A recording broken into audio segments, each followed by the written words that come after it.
Welcome back to the Andrew Roman Show. Hey, thank you so much for connecting. Thank you so much for listening or watching, wherever you're connecting from. I just want to thank you for that because it is episode number 50. That is right, episode number 50. Can you believe it? We're already here. I mean, I'm going to answer a question talking just about the journey of this podcast, but I'm extremely thankful to everyone because literally it is impossible to do this without you, meaning I wouldn't be doing this without you. If no one was listening, why would I do this? But I want to thank people like you that have just poured so much time listening to this content and sharing it. Make sure to share it, to subscribe and everything. So I just want to thank you for that. In today's episode, since it is something special, we're going to spend some time and answer your questions. So if you never got a chance to submit your question, make sure to follow me on Instagram, on Facebook. Follow on Facebook is the Andrew Roman Show. Even on Twitter, you can follow me. I don't tweet much, but I'm getting there. On Instagram is my handle is Andrew T Roman. T is my middle name, and if you know that, you get high fives, I guess, or extra points. One day we'll do giveaways, man. One day we'll do giveaways. So I'm going to answer your questions. We're going to talk about failure. We're going to talk about sibling rivalries. We're going to talk about the journey of this podcast. We're going to talk about government and Christianity and do those things mix and all that stuff. It's going to be fun. Don't miss a minute of it. Talking about failure is the first question or the first topic. Adi submitted this. She put thoughts on failure. Well, my first failure has been witnessed by everybody who has watched this podcast. It has been my choices of tea. Yes, it has been a complete failure. Black tea threw me off because I left the bag a little bit too long in there and it was just bitter. That's some tea for you. But today, I have some brand new tea because I want to thank one of our listeners who gave me a whole bag of good old tea, told me all the intricacies and all the details and the delicacies of tea, and told me how to do this. So today what am I doing? I'm drinking some beautiful tea with a beautiful mug. I feel like Trump. Today, quite frankly, today I'm drinking a beautiful tea. Quite frankly, the best tea I've ever tried, and I've tried many. And I'm drinking it from the best mug, and I have a lot of mugs, more mugs than probably anybody else. And I'm drinking it from a great mug. Great mug. Yeah, I don't know what you think about my Trump impersonation. I think it's pretty good. So I'm drinking this from my Punta Cana mug, and we're going to try a Irish breakfast blend with a hint of creamer and I should say an over hint, because I spilled a little bit too much maple syrup in it, but let's give it a go. Oh, that's good, man. That's sweet. That's sweet. Like literally sweet. I think I put a little bit too much maple syrup, but that's actually drinkable and that's actually really, really good. So I might give this another go. And if you notice, if you're watching on YouTube, my little mug has a little spoon that goes with it. Yeah, I know I'm showing off. So let's get right into it. Man, thoughts on failure, especially coming up from a year like 2020, where we might see it as failure in many occasions. Maybe you failed at least to meet your goals. I failed to meet my exercise goals, even though I walked a lot during the quarantine, but I didn't exercise much, right? Or I failed to meet some other goals. And maybe it's more profound failures in your life or in my life, right? It could be a failed relationship. It could be a failed business, a failed idea, failure in school. And how do we handle that? Well, the first thing is we have to acknowledge something, because a lot of times when you hear pep talks about failure, it can be like, failure is the greatest teacher and just go for it. And even if you fail, and it kind of gives us I agree with that, but it gives us a false sense of that failure doesn't really hurt. No, failure sucks. Can we just be totally honest? Failure stinks, man. Failure hurts. Failure actually affects people. And I think that's the first thing of understanding about failure, is that we have to learn how to handle it and how to face it. Because failure, a lot of times we can wash over failure and think, oh, it was no big deal. But there are people who know that we failed. And those are the people that we hurt through our failure, because there are failures that has grave consequences. Think about someone who failed in their fidelity and their marriage, right? There's grave consequences there. Or think about someone who failed the business and can no longer pay pay their employees, or think about the government who failed in many things last year. Okay, all right, I'm not gonna rant. I promise I ain't gonna rant this time. So that's the first thing, is acknowledging that failure does suck, but it's not the end. Conrad Hilton, so the founder of the Hilton Hotels, if you've ever slept in one, I actually work in one, said success is never final and failure is never fatal. I'm going to say that again. Success is never final and failure is never fatal. You see, there's never a failure that you can't come back from, especially with God. God is a redeemer. So we shouldn't be afraid of failing, even though failing sucks, because sometimes to fail less, we have to fail more. Now, what do I mean by that? That sounds like an oxymoron. Fail more to fail less. So that means the more you fail and you learn, then the less you will fail. So one important note, though, is just because you failed doesn't mean you learned. Again, this is a complex issue. You thought I was just going to say one thing about failure, like get back up again. Nah, fam, this is complex. Think about it. Just because you failed doesn't mean you learned. So my question is this. I'm sure you failed a lot. I failed a lot, but have you learned a lot? Or have you not taken the lesson and now you're going to fail again? Because there's some hard-headed people out there, and I don't want to be a hard-headed person. I don't want to be what a Bible calls a fool or a wicked person who Proverbs 24:10 that says that they get destroyed by a calamity. Instead, it says, for though the righteous fall 7 times, they rise again. So there's another point about failure. This failure is going to come. It's not a matter of if, it's a matter of when. But getting back up again, that is a matter of if. Everybody fails, but not everybody gets back up again. And another important point as we move on is that your identity is not tied to failure nor to success. I believe I have to remember who said this, but I heard, it might be Ravi Zacharias, but I have to remember who said this.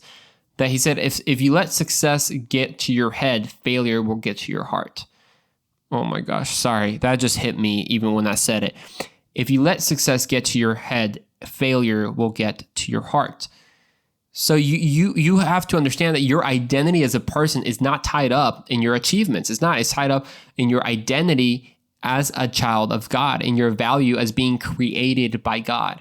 So if you're a young person like myself and you haven't really lived much of life yet, I mean, maybe you're in your 20s and you live some, but there's still much to go. Don't be afraid of failing. But at the same time, don't be so not afraid of failing that you just don't care about failing. People just say live and learn. No, I'd rather live from those who learn. Like, why do I have to fail if I really don't have to? I can just learn. So those are a lot of different thoughts, but I hope that at least you can apply something with it. You know, another failure actually moves with the second topic or question. Ana Lilia is saying, maybe talk about sibling rivalry, how to honor and respect your siblings, especially if they are teens. Yo, that was one of my failures on my part, especially in my younger teen days. If you're a listener of this podcast, you know that with my relationship with Chris, was not always the best.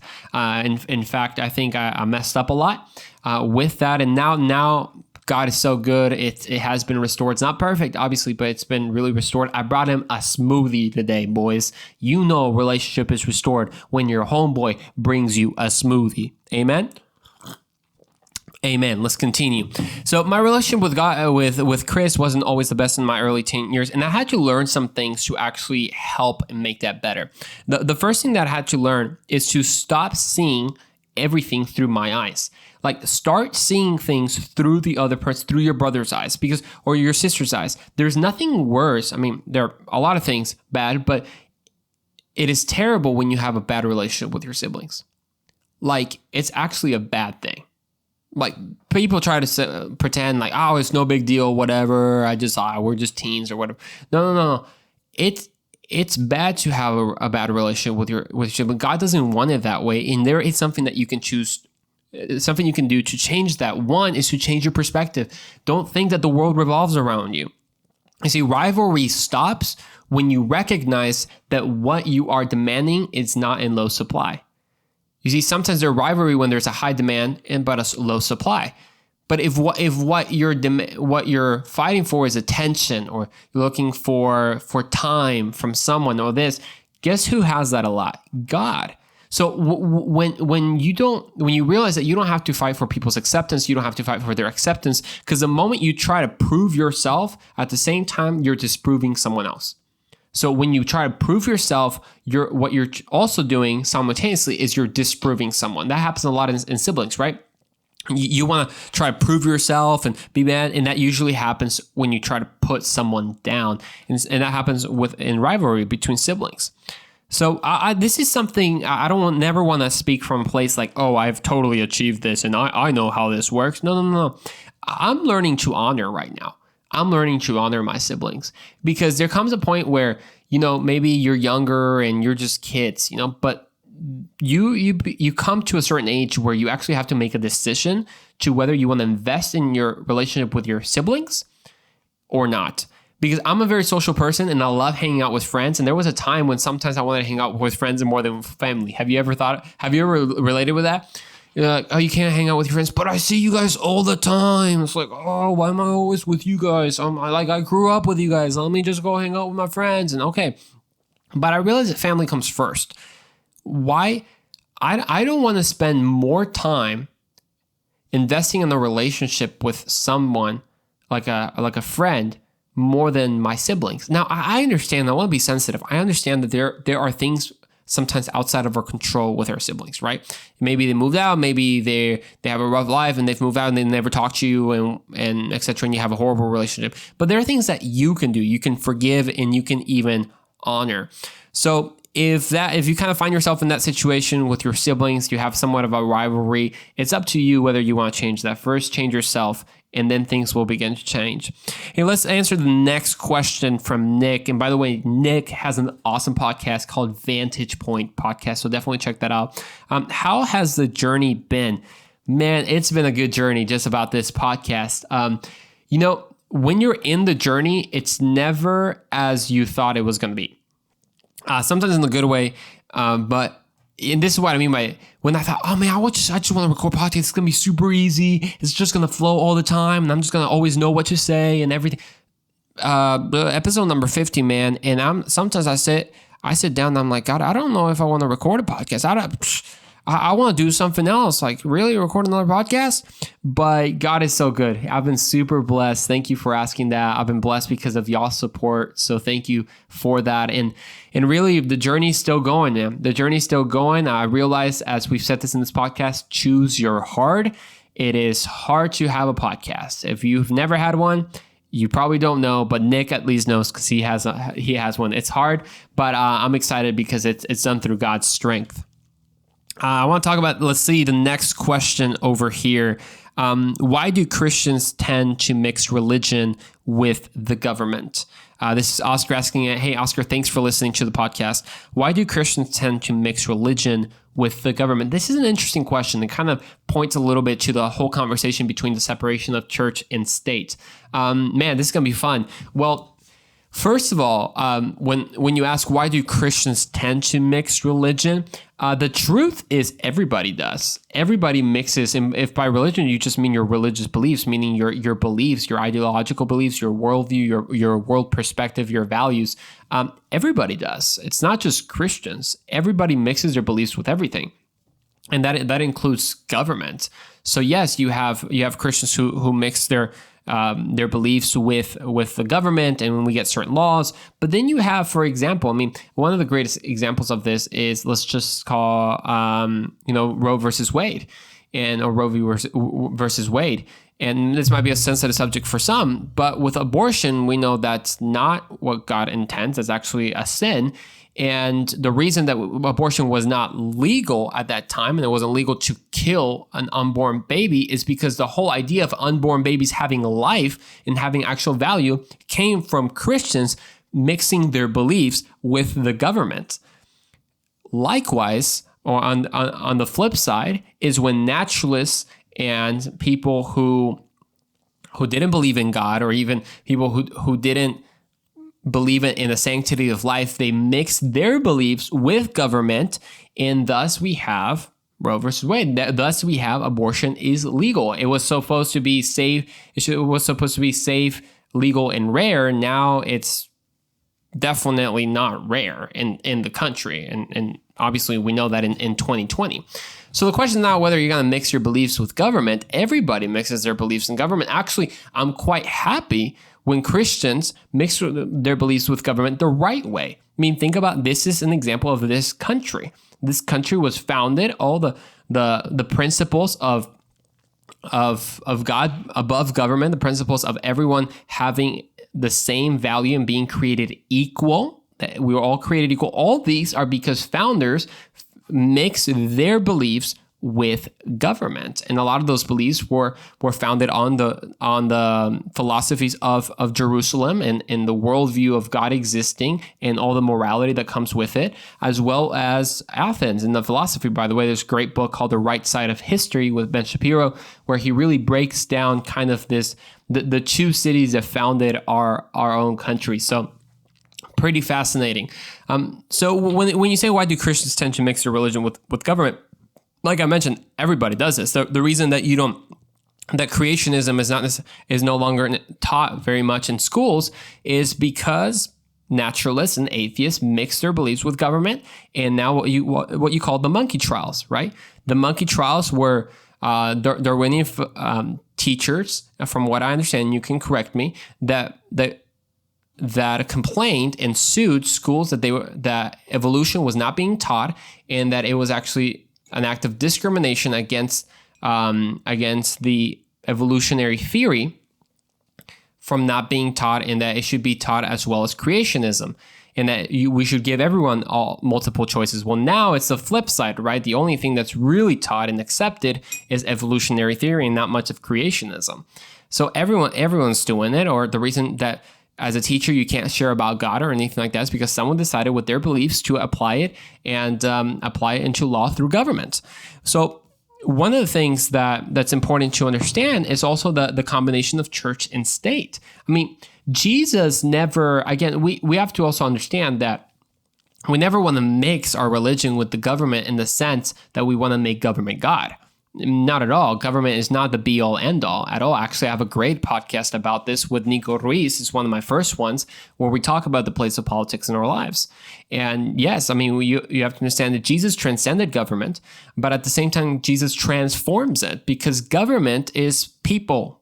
Government is just a group of people. Government it's just a bunch of bestowed power in people to operate that power. So when we think of government, we think about it's not a robot. It's just a bunch of people and systems that people operate. So every person has a philosophy. Every person has an ideology. I'd rather it be a Christian with biblical principles operating the government than someone who's not, because also Christianity has opened up the world, and the whole idea of freedom of religion or freedom of thought is based on values that are based on Christian principles.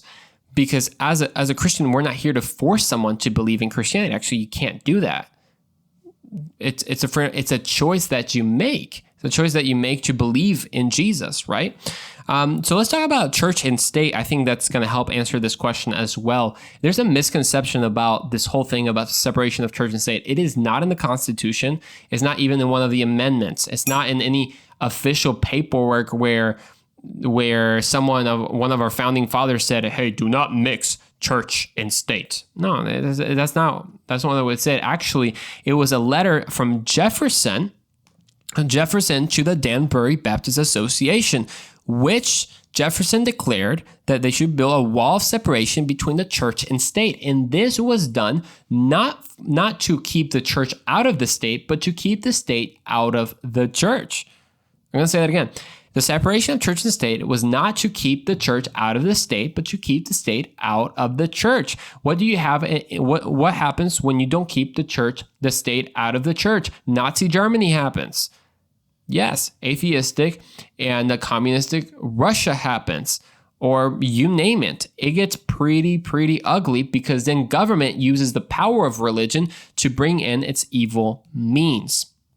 So I hope that people do mix their faith with politics, because what ends up happening is you get the bloodiest century ever when you let atheism and naturalism rule. That's what happened in Nazi Germany, in Stalin's Russia, and Mussolini's Italy, and Mao Zedong's China, you name it.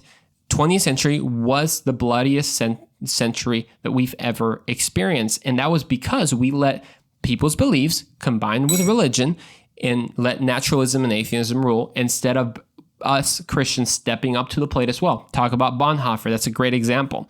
So I hope that you got some insight at least into some of the things that we talked about. And we'll see you on the next episode. Make sure to submit your question next time we do it. And we'll see you next time. Take care.